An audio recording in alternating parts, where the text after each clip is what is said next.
বুঝতে পেরেছো তো?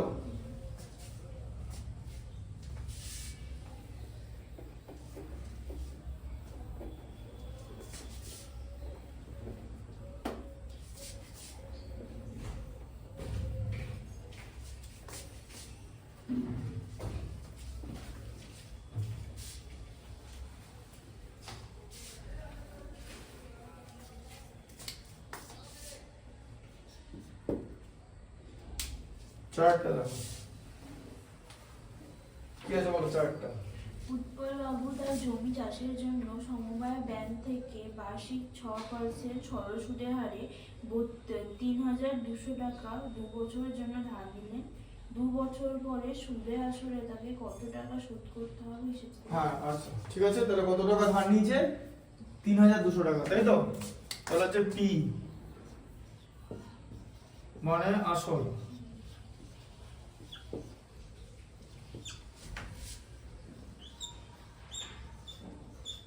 $৩,২০০ টাকা, ঠিক আছে? আচ্ছা ৩,২০০ টাকা ধার নিয়েছে, পি হচ্ছে ৩,২০০ টাকা। আচ্ছা বার্ষিক 6% সরল সুদ, তাহলে আর এর ভ্যালু হচ্ছে 6 আর টি এর ভ্যালু 2, তাই তো? 2 বছর বলেছে, তাহলে আর এর ভ্যালু হচ্ছে 6 আর 6%, ঠিক আছে? আর টি এর ভ্যালু হচ্ছে 2, 2 বছর, তাহলে কত টাকা দিতে হবে, তাই তো? তাহলে এসআই মানে হচ্ছে সরল সুদ, তাই তো? পি আর টি বাই 100, ঠিক আছে? তাহলে পি এর ভ্যালু হচ্ছে ৩,২০০, আর এর ভ্যালু হচ্ছে 6, টি এর ভ্যালু হচ্ছে 2, তাই তো? বাই 100, দুটো জিরো কেটে গেল। 32 কে 6 দিয়ে গুণ করলে 192, তাকে 2 দিয়ে গুণ করলে 384, তাই তো? 384 টাকা, তাই তো? এটা সুদ। এবার সুদ আসল মানে সবৃদ্ধি মূল, সবৃদ্ধি মূল মানে মূল থেকে বাড়ছে, তাই তো? আসল প্লাস সুদ, তাহলে আসল ছিল ৩,২০০ টাকা, তার সঙ্গে আরো 384 টাকা দিতে হলো, তাহলে কত হলো? ৩,৫৮৪ টাকা। অ্যান্সার আছে তো? ৩,৫৮৪ টাকা তাকে দিতে হবে, ঠিক আছে? আচ্ছা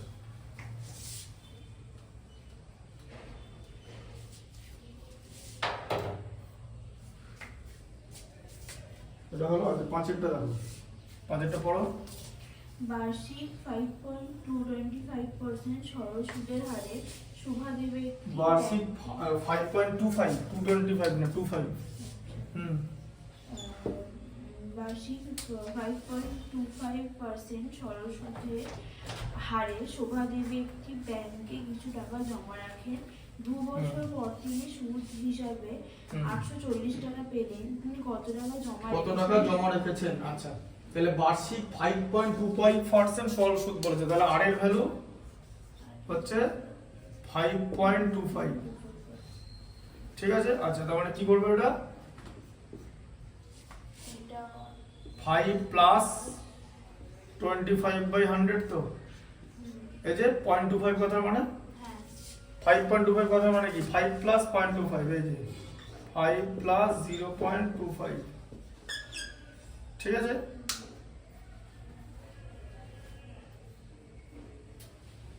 টোয়েন্টি-ফাইভ বাই 100 হচ্ছে 5 প্লাস 1/4, তাই তো? তার মানে 5 হোল 1/4, তার মানে 5 ইন্টু 4 20 প্লাস 1 21/4, তাই তো? বুঝতে পারলে? আর এর ভ্যালু বেরিয়ে গেছে। আচ্ছা তাহলে এটা কত দিনের জন্য? বার্ষিক সরল সুদে হারে শোভাদেবী একটি ব্যাংকে কিছু টাকা জমা রাখেন, 2 বছর পর তিনি সুদ হিসাবে এত টাকা পেয়েছে, 2 বছর, তাই তো? তাহলে এখানে টি এর ভ্যালু হচ্ছে 2 ইয়ার্স, তাই তো? আর এখানে সরল সুদ, হ্যাঁ আসছে, রাখো, যাচ্ছে, তুমি ওটা রাখো না।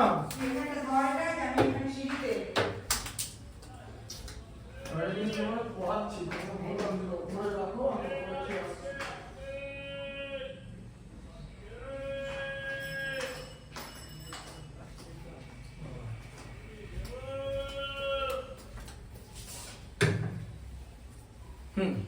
আচ্ছা, তাহলে এসআই মানে তিনি এই সরল সুদ পেয়েছে, তাই তো? 840 টাকা সরল সুদ পেয়েছে, তাই তো? তাহলে এসআইটা দেওয়া আছে, তোমাকে কি বার করতে হবে? পি এর ভ্যালু বার করতে হবে, কারণ খুব ইজি ব্যাপার। আর টি দেওয়া আছে, আবার এসআইটাও দেওয়া আছে, যে একটা যেটা দেওয়া থাকবে না সেটাই সমীকরণে বার করতে হবে, তাই তো? তাহলে পি এর ভ্যালু বার করতে হবে। তুমি এখানে কি করবে? ফর্মুলা বসাবে, ঠিক আছে? আচ্ছা, এসআই ইকুয়াল টু কত হচ্ছে? P into R into T by 100। আচ্ছা, তাহলে এসআই এর জায়গায় কত বসাবো? 840, তাই তো? এই যে এসআইটা 840 ছিল তো, পি এর জায়গায় পি, আর এর জায়গায় কত বসাবো বলো? 21/4, ঠিক আছে? আর টি এর জায়গায় বসাবো কত? 2, আর নিচে 100 থাকবে, তাই তো? আচ্ছা, এবার আমি বলে দিচ্ছি জিনিসটা কিভাবে করবে, হিসাবটা।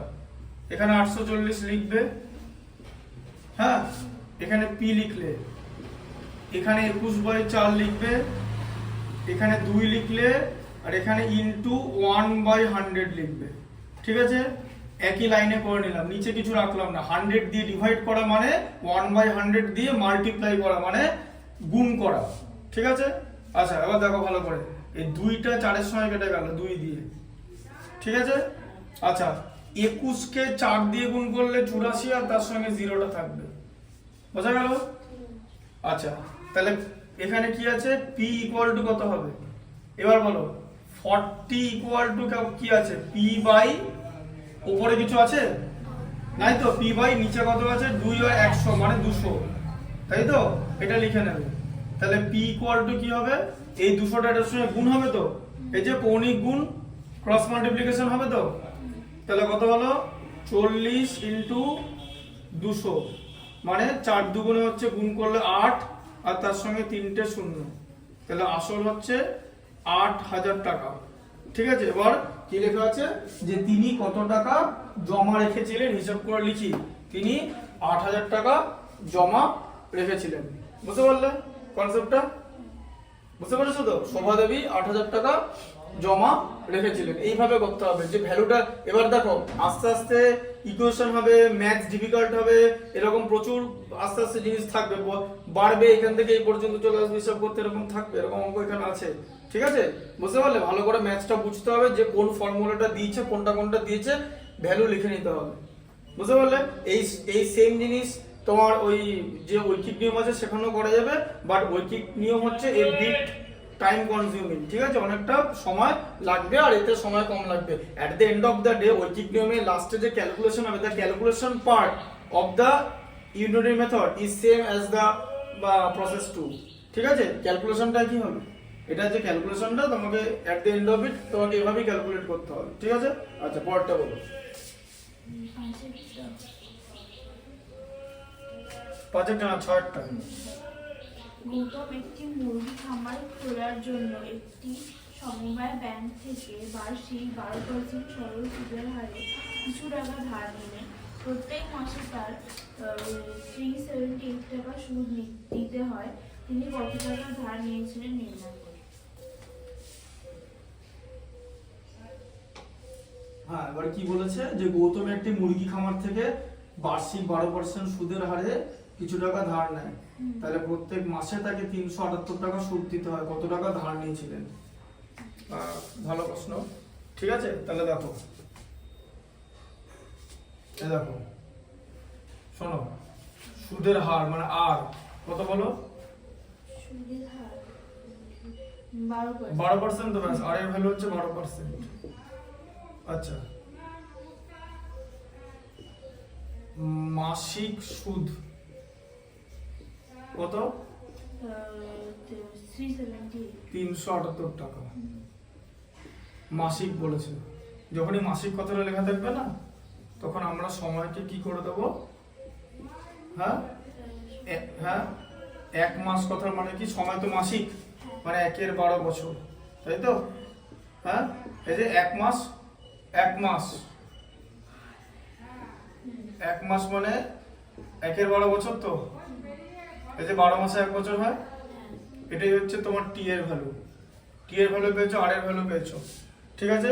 আর মাসিক সুদ মানে এসআই এর ভ্যালু পেয়েছো, তাই তো? তাহলে কত টাকা ধার নিয়েছে, ঠিক আছে? বা আবার এটাকে তুমি এইভাবে করা যেতে পারে, মাসিকও আসবে আবার বার্ষিকও করে দেওয়া যাবে, সেটা দেখিয়ে দিচ্ছি। তাহলে এই প্রসেসে কি হবে, SI equal to P into R into T by 100, তাই তো? এসআই হচ্ছে 378 টাকা, পি বার করতে হবে, তাই তো, যেটা আমরা জানি না। তাহলে কত টাকা ধার নিয়েছিলেন বলে প্রশ্ন, তাই তো? তিনি কত টাকা ধার নিয়েছিলেন মানে আসলটা বার করতে হবে। তাহলে আর এর ভ্যালু কত হচ্ছে এখানে 12, টি এর ভ্যালু কত 1/12 বাই 100, তো আচ্ছা 378 লিখবে। হ্যাঁ, এই দেখো এটা কেটে দেবে, উপরে নিচে আছে, তাই তো? তাহলে কত হলো পি বাই 100 বা পি ইন্টু 1/100, তাই তো? 100টা নিচে আছে বলে মানে 1/100 দিয়ে মাল্টিপ্লাই, তাই তো? তাহলে আসল কত হচ্ছে 37,800 টাকা, তো এই যে এটার সঙ্গে 100 দিয়ে গুণ করলে, তাই হয় তো? ওটাই আছে তো? হ্যাঁ, এভাবে করতে পারো। আর যদি তোমার মনে হয় যে মাসিক সুদটাকে মাসে দিতে হয় এতটা সুদ, তাহলে বার্ষিক সুদ কত, এটাকে 12 দিয়ে গুণ করে দিতে পারো। তখন কিন্তু সময় কিন্তু 1 বছর ধরতে হবে। কেন জানো তো? কারণ ওটাকে 12 দিয়ে গুণ করে দিয়েছো, বুঝলে? এটা আমরা 12 দিয়ে গুণ করিনি, মানে 12 মাসে 1 বছর, তো মাসিক সুদকে তুমি যদি 12 দিয়ে গুণ করে বার্ষিক সুদ বার করো, বার্ষিক সুদ, তাহলে তোমাকে সময়টা 1 ধরতে হবে, 12 ধরা যাবে না, মানে 1/12 ধরা যাবে না, বুঝলে? এটা হ্যাঁ হ্যাঁ, কারণ তুমি তো 12 দিয়ে গুণ করে দিয়েছো, তুমি তো তখন বছরে করে দিয়েছো, তোমার তো মাসের আর হিসাব নেই। এটা কেন আমি করলাম, মাসিক সুদ লেখা আছে বলে সময় করলাম 1/12 বছর, মানে 12 বছরে 1 মাস, মানে 12 মাসে 1 বছর, তাহলে 1 মাস মানে 1/12 বছর। এখানে আমি মাসকে মানে বছরে কনভার্ট করছি, কেন? কারণ আমি তো টি এর মান বার করব, টি এর মান কোনোদিন মাসে হবে না, যা হবে বছরে হবে। তুমি যদি এই মাসিক সুদকে 12 দিয়ে গুণ করো, টি এর মান তোমাকে কত লিখতে হবে বলে 1 লিখতে হবে, 1 বছর হয়ে গেল। এই যে মাসকে 12 দিয়ে গুণ করলে বছর, তো তাই তো? বুঝতে পেরেছো তো? যে 12টা মাসে 1 বছর, তাহলে এভাবে করতে পারো। সেই তখন কি হয়ে যাবে, এই যে মানে এই ইন্টারেস্টটা তখন এখানে 12 দিয়ে গুণ হয়ে যাবে, তেমনি আবার এখানে 1 থাকবে। এখন বলবে যে কোন 12টা বলবো গুণ হবে, এই নিচের 12টা এটার সঙ্গে গুণ হলো, দেখো এটা 12টা নিচে ছিল, হিসাব মতো কৌণিক গুণে এখানে চলে আসে, দেখবে হিসাবটা দেখাবো, তাহলে বুঝতে পারবে। ধরো এরকম একটা জিনিস লেখা আছে, 378 লেখা আছে, ঠিক আছে? এবার পি লেখা আছে, 12 লেখা আছে, 1/12 লেখা আছে, আর তার সঙ্গে 1/100 লেখা আছে, তাই তো? এই তো এই দেখো এই 12টা সেটা, এটার সঙ্গে গুণ হয়ে যাবে। ঢুকলো মাথায় ব্যাপারটা? তাহলে সেখান থেকে তখন পি এর ভ্যালু বেরিয়ে যাবে। এবার প্রশ্ন হচ্ছে আমি ফালতু 12 দিয়ে গুণ করতে যাবো কেন? এখন তুমি যদি আমাকে জিজ্ঞেস করো যে আমি যদি জিজ্ঞেস করো যে এই প্রসেসটা কেন করলাম, উত্তর একটাই, রেট হচ্ছে 12 আর সময় হচ্ছে 1/12, আমার তো 8টি আসবে, পি 8টি, তা আর 8টি তো কেটে দেবো, 12 সঙ্গে 1/12 কেটে বের করে দেবো। তাহলে কেন 12 দিয়ে গুণ করতে যাব? এটাই তো স্মার্ট মেথড। কেন এই প্রসেসটা করবে? অথচ তোমাকে আমি দেখালাম যে কিভাবে এটা হচ্ছে, এটার সঙ্গে এটা গুণ হচ্ছে। তুমি যদি বার্ষিকে যাও, এই মাসিকটার সঙ্গে এটা গুণ হয়ে যাবে, গুণ করার দরকার নেই, গুণ করলে টাইম ওয়েস্ট, তাড়াতাড়ি আমি কেটে বের করে দেবো। বুঝতে পারলে? সবটা প্রসেসের মধ্যে দিয়ে যেতে হবে। ঠিক আছে, একটু লিখে নাও, তারপরে বাকিটা করাচ্ছি।